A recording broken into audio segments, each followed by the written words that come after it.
Hey everybody, it is Drac from DDO Players. We are sitting here at Gen Con. We are with some of the fine folks from Standing Stone Games. I have executive producer Severlin with us.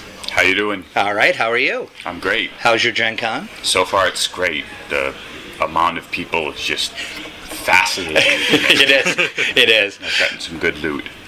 Well, that's good. See, that is the best goal of Gen Con, is to come out with Gen Con loot. So, and then we have the community manager Cordovan.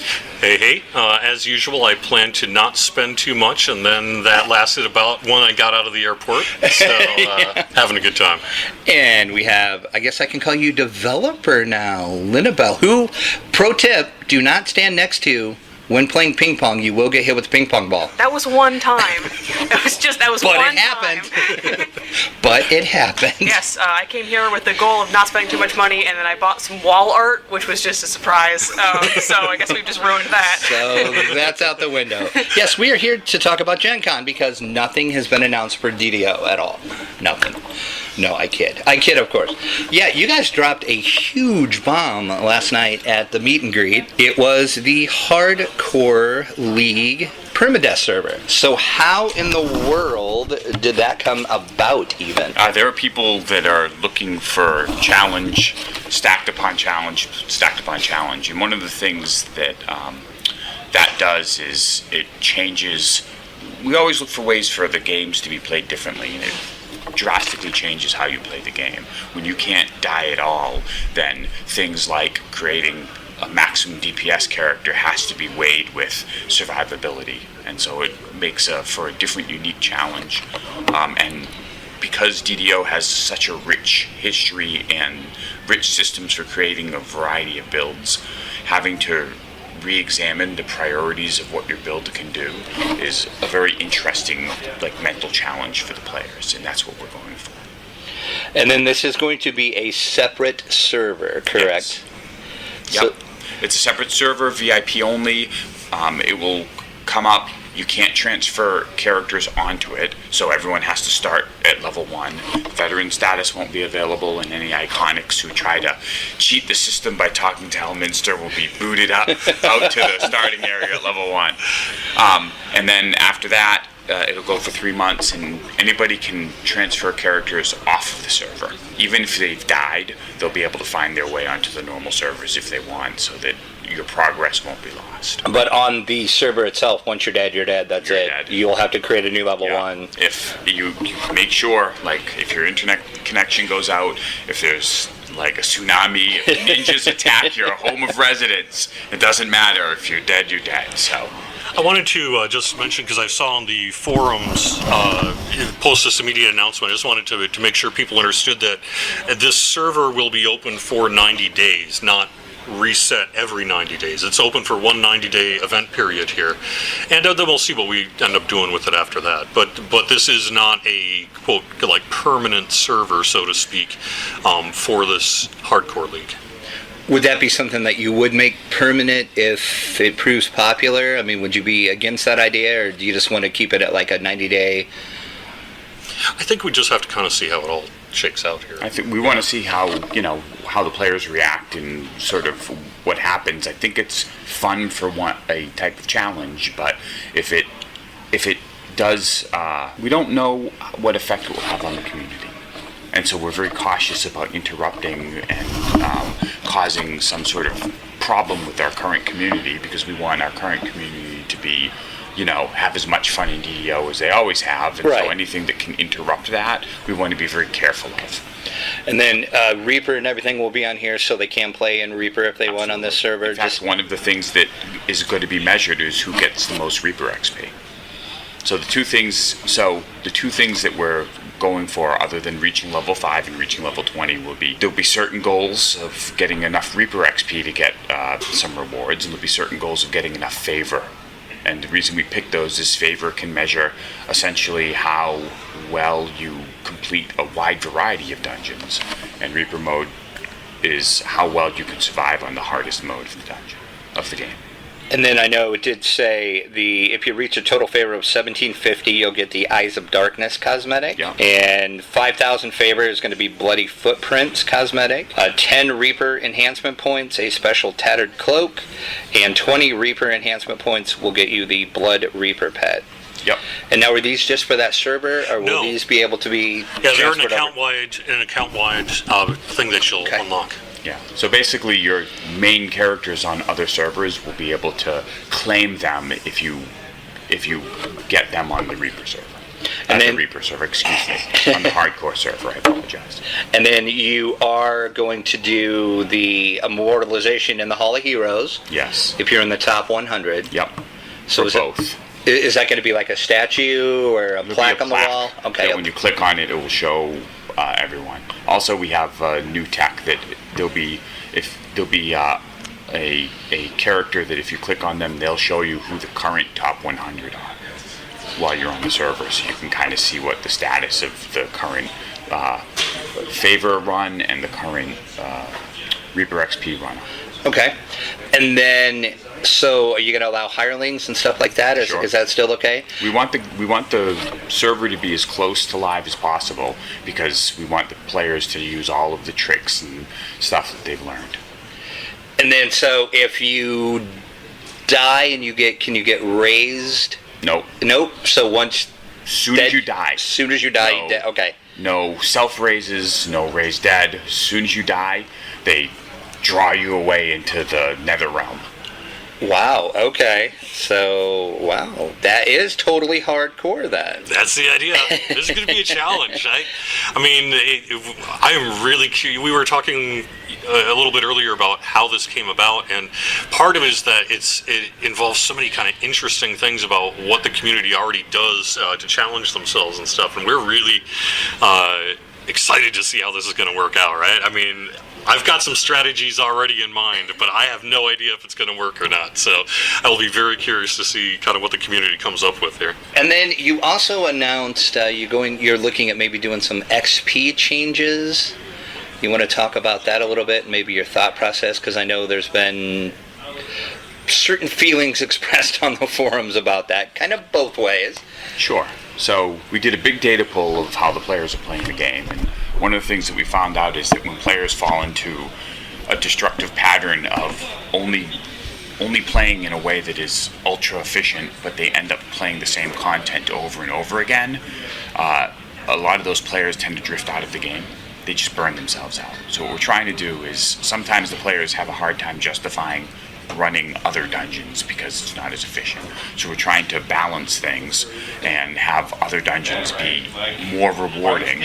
And then we took like 4 dungeons and reduced them by 10% because they really were giving out a little bit too much XP. That's probably not harsh enough, but we don't want to pull the rug out from under the players. Right. But we did need to cut that back a little bit. So there's a whole bunch of boosts in another 50 dungeons that the players have indicated that should be boosted, and also we cross check the data with our data and what the players are saying to see if that's, because some of the dungeons that the players say never get played actually get played a lot, so sometimes there's a perception out there of what gets played and what doesn't, but for the most part the players are savvy to what dungeons to do. But Right. one of the things that we want to do is, by shaking up the meta of what you should be playing to be more efficient, we purposely are doing this while the hardcore server is being put out, and see how that goes. That way the players will have to sort of reevaluate the path they take in terms of how they progress their characters.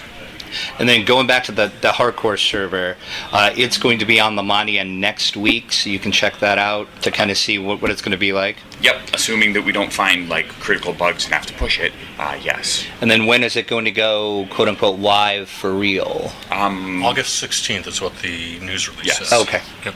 All right. And then also, you announced last night the new class, the Alchemist. Yes. Why the Alchemist? We're always looking for reasons to both change up how the players play, and the Alchemist is a cool class in that it feels very different. So even though it's a full casting class, the way they do their spells is by largely throwing things or providing buffs. We have a concoction system that they can make a small amount of concoctions that they can give out to other players, and they'll be able to throw flasks and cause damage to people. They'll be able to have specialize in poisons if they want, and other toxins that they can put on their weapon. And then there's sort of like a support class in there. There's also a really cool mechanic that I'm hoping that Quentin will be kind enough to talk about, which is the formulas. Yeah. So to be clear, Alchemist is a full spellcasting class, and they're going to have the widest amount of spells available per level. We're sitting at roughly 90 unique spells at the very baseline right now for our working prototype. Wow. Yeah, it's going to be wild. They have a completely unique spellbook and are going to cast spells in a different way than any other DDO class. And if you're not casting spells, they're actually a ranged throwing hybrid. So you're going to be able to use throwing darts and poison darts when you're not casting spells. But the spellcast system as a whole is very difficult to explain without color cues, and we ran into some problems when we're trying to, because the Players Council, our private preview, they have seen a lot of the different mechanics that we're putting out, but we had to end up color coding a lot of the posts that we did because the mechanic is so different from anything else in DDO. So alchemists have a variety of spell schools, but they fall under one of three categories for all of their spells for different primers, and you can think of those as red, yellow, and blue. Okay. And if you cast red spells and cast yellow spells, your reaction, your secondary color, is orange. And the trees are orange, green, and purple. So if you're playing in the orange tree, you're going to have red and yellow spells. And each of the spells, they're not so much organized by their function, but organized by their feel. So in each of the three different varied directions an alchemist can go, your gameplay is going to be drastically different, and you're going to have an insane variety of the amount of spells that you can use. Furthermore, there are a variety of different new ways these spells are cast. For example, you think of the typical artificer throwing potion, and it's a very graceful arc, and it's a little difficult to control. An alchemist is going to be able to smash bottles on the ground, or roll them, or throw them in a straight line. And there's a variety of different ways that, it's going to be very interesting. They're going to be fun. Not entirely dissimilar to what we've done with Vistani Knife Fighter as a universal enhancement tree, or even Inquisitive. In recent years, a lot of, why did we pick X is really gameplay driven. And, Alchemist is, exists in pen and paper, but we're really expecting this to be about why would I want to play an Alchemist, because it's really got something unique going on that we think you'll enjoy quite a bit playing. And can you talk at all about the component to where you're going to be crafting your own concoctions? Alchemist is going to have access to a variety of buff spells. Some of them are a little bit less traditional than others, as you may mutate yourself or others, depending on how these spells shake out. But one thing that we settled on relatively early as a neat extra mechanic that they could have access to would be the ability to craft your own potions that have a variety of very short-lived, very powerful effects. So, for example, being able to make a potion at the start of the dungeon that drastically increases, rogue skills, and you'd be able to pass that off to your rogue, who can then go do something else somewhere else in the dungeon, and when they ever need that potion, they've got it with them right there. Oh, wow, okay.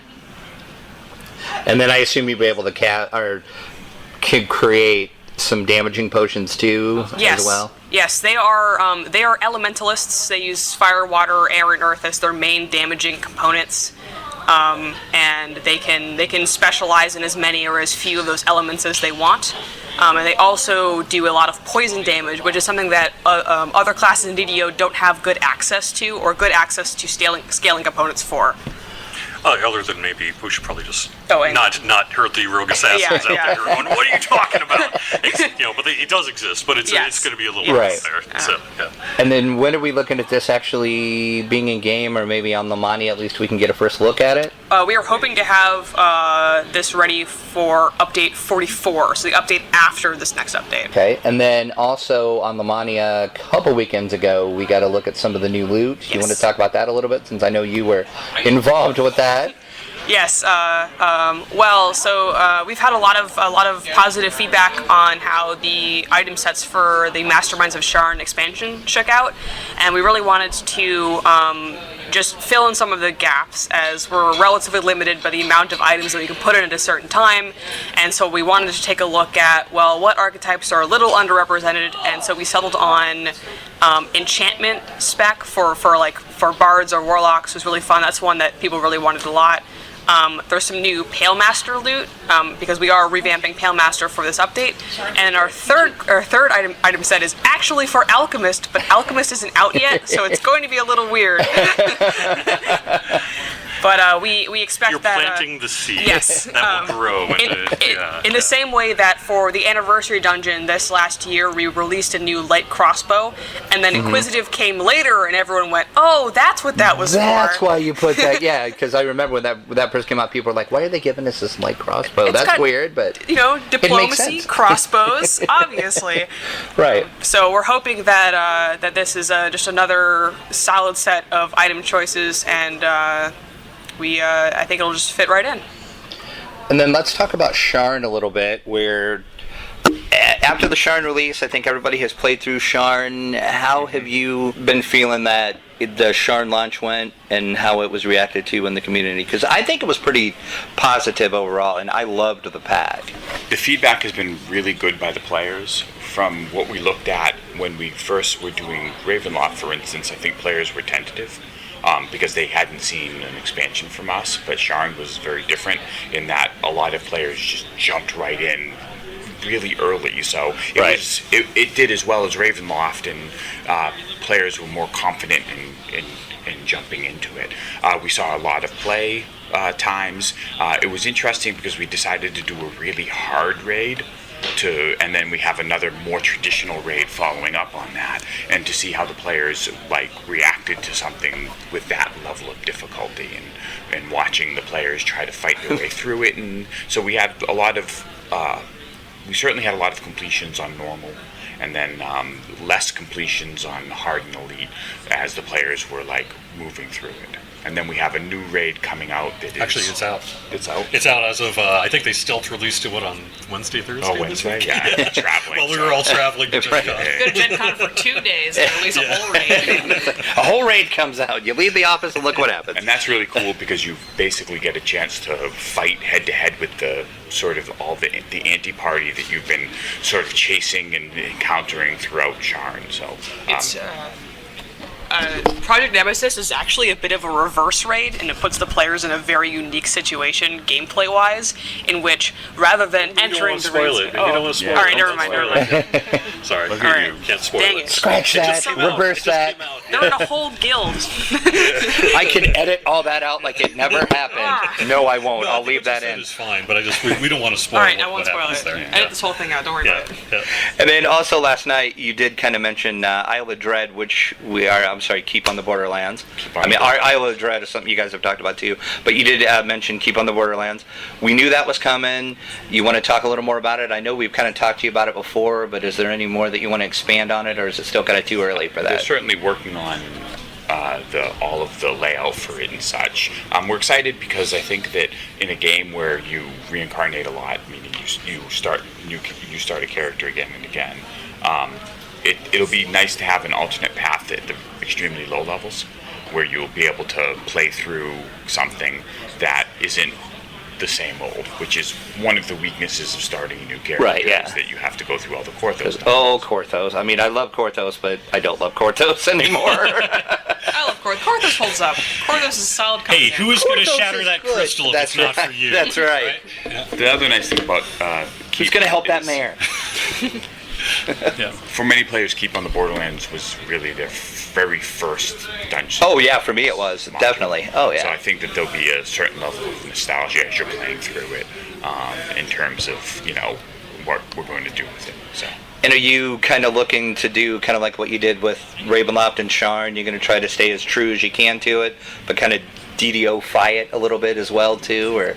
We're going to stay as true as we can, but I think we're going to have to DDO-fy it a little more because some of the dungeons are made so simple for the starting players, right, that when you tackle it in DDO, I think it might be. I think some of them might not be. We'll have to add some tricks, to keep the players on their toes. Right. I should say that. I also think we're doing some story work. That'll be a little different from the module too. And then update 43, we got the preview on Lamania. When are we looking at that to come out? Do we know yet? 2 weeks, Yeah, 3 weeks. within a couple of weeks here. Right. Yeah. Yeah. And what's next? What's the big spoil you're going to give me here to end this? I spoiled out last night a lot Oh, in come both on. games. Nothing. I don't wanna go too far. So, the thing is that Alchemist will bring us into the fall, and then we'll probably do some.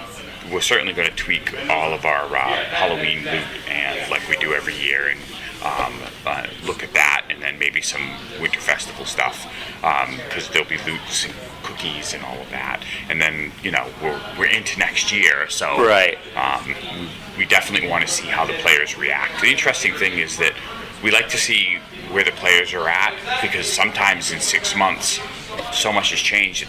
What the players are looking for is completely different than what it is today. So we don't want to announce things and then have the players be like, oh, well, what we really need is this. Exactly. Well, you guys dropped a bombshell last night, so I think that'll keep people talking until the next big bombshell you announce. So, because I know there's more stuff coming, you just can't tell me, but that's fine. All right. Well, I thank everybody for their time today, and enjoy the rest of your Gen Con. Yeah, thanks. Thank you very much.